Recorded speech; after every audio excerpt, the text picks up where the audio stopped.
وہاں پہ بیت المقدس میں حضور اکرم صلی اللہ علیہ وسلم نے وہاں تمام انبیاء کی روح کو پایا اور 2 رکعت نماز نفل پڑھائی امامت کی تمام انبیاء کی. اسی لیے حضور اکرم صلی اللہ علیہ وسلم کو امام انبیاء کہا جاتا ہے. یہ سب چیزیں حدیثوں میں روایتوں میں ملتی ہیں آپ کو.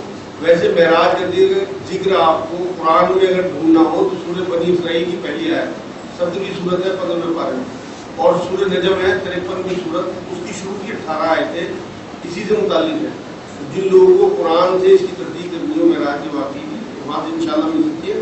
ویسے حدیثوں میں اس کی بہت روایتیں ہیں, وہی میں آپ کے سامنے بیان کر رہا ہوں. وہاں سے بیت المقدس پہنچے, وہاں 2 رکعت نماز پڑھائی امام بنے انبیاء حضرات کے, اور اس کے بعد تمام انبیاء اور رسول اکرم صلی اللہ علیہ وسلم نے آخر میں خطبہ دیا, اللہ کی حمد و ثنا بیان کی. اس کے بعد حضور اکرم صلی اللہ علیہ وسلم کا یہ سفر شروع ہوا جو قلیل مدت میں طویل ترین سفر تھا. بہت تھوڑی مدت میں بہت لمبا سفر تھا, عجیب و غریب سفر تھا یہ رسول پاک صلی اللہ علیہ وسلم کی زندگی کا, اور قرآن کے بعد سب سے بڑا معجزہ حضور اکرم صلی اللہ علیہ وسلم کی روحانیت کا, یعنی حقیقت محمود کا سفر. ایسا سفر کہ عقل میں نہ آ سکے. روح تو سمجھ سکتی ہے لیکن عقل نہیں سمجھ سکتی, کیونکہ عقل محدود ہے اور اللہ کی نعمت لامحدود ہے. اس کے بعد حضور اکرم صلی اللہ علیہ وسلم براق پہ سوار ہو گئے, جبرائیل علیہ السلام کے ساتھ پہلے آسمان میں پہنچے. پہلے آسمان کا دروازہ کھٹکھٹایا جبرائیل علیہ السلام نے, جو وہاں دربان فرشتہ تھا اس نے پوچھا کون. ادھر سے عرض کیا گیا کہ جبرائیل علیہ السلام نے کہا کہ میں جبرائیل. اس دربان فرشتے نے پوچھا ساتھ میں کون ہے. ادھر سے انہوں نے جبرائیل علیہ السلام نے کہا کہ میرے ساتھ محمد صلی اللہ علیہ وسلم. اس فرشتے نے خود پوچھا کہ خود آئے ہیں یا بلائے گئے.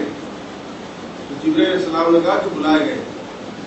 تب اس نے دروازہ کھولا اور مرحبا مرحبا کہہ کے حضور صلی اللہ علیہ وسلم نے استقبال کیا. پہلے آسمان میں جب پہنچے ہیں تو وہاں حضور صلی اللہ علیہ وسلم نے حضرت آدم علیہ السلام کو دیکھا. جبرائیل علیہ السلام نے بتایا کہ یہ آپ کے والد ہیں, باپ ہیں, آبا و اجداد ہیں. اور حضور اکرم صلی اللہ علیہ وسلم نے انہیں سلام کیا.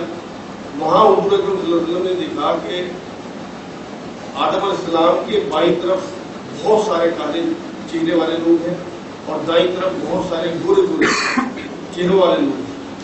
جبرائیل علیہ السلام سے حضور اکرم صلی اللہ علیہ وسلم نے پوچھا کہ کون لوگ ہیں. جبرائیل علیہ السلام نے کہا بائیں طرف ان کے وہ لوگ ہیں جو نافرمان اور گناہ گار ہیں, اور دائیں طرف ان کے وہ لوگ ہیں جنہوں نے اچھے کام کیے اور جنتی لوگ ہیں. بائیں طرف دیکھ کے آدم علیہ السلام کو جب حضور اکرم صلی اللہ علیہ وسلم نے دیکھا کہ بائیں طرف دیکھ کے انہیں بہت زیادہ ناخوشی اور غم ہوتا تھا, اور دائیں طرف دیکھ کے وہ خوش ہوتے تھے. انہوں نے پھر جبرائیل علیہ السلام سے پوچھا کہ یہ کیا ماجرا ہے کہ آدم علیہ السلام بائیں طرف دیکھ کے ناخوش ہوتے ہیں, دائیں طرف دیکھ کے خوش ہوتے ہیں. جبرائیل علیہ السلام نے یہ بات بتائی کہ جو بائیں طرف والے لوگ ہیں یہ دوزخی لوگ ہیں, ان کے دوزخ میں جانے کا غم ہے کہ میری اولاد اتنی دوزخ میں جا رہی ہے. اور دائیں طرف جو لوگ ہیں یہ ان کی جنتی, جن کے لیے اللہ نے جنت کا فیصلہ کیا, وہ گوری چکی چہروں والے, اور یہ جنتی لوگ ہیں, انہیں دیکھ کے اس لیے آدم علیہ السلام خوش ہوتے ہیں.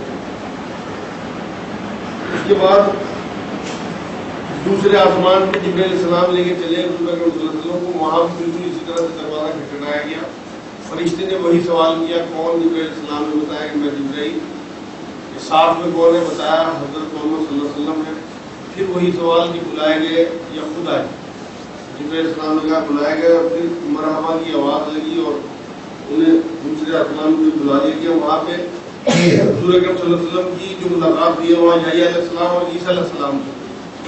وہاں سلام اور خوش آمدید کے بعد تیسرے آسمان کی طرف اسی طرح سے چلے, اور اسی طرح سب کچھ اسی طرح ہوا جس طرح میں نے پہلے دوسرے آسمان کا آپ کو بتایا. دروازہ کھٹکھٹایا گیا, اسی طرح دربان فرشتے نے پوچھا, جواب دیا گیا, اور وہاں پر ملاقات ہوئی ہے یوسف علیہ السلام.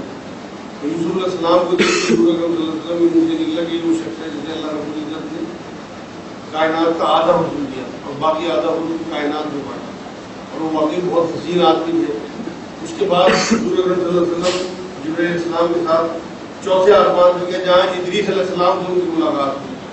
بالکل اسی طرح سے سارا کچھ ہوا. دروازہ کھلوایا گیا, بات چیت ہوئی, مرحبا کے نعرے لگے, حضور اکرم صلی اللہ علیہ وسلم کو خوش آمدید کہا گیا. اس کے بعد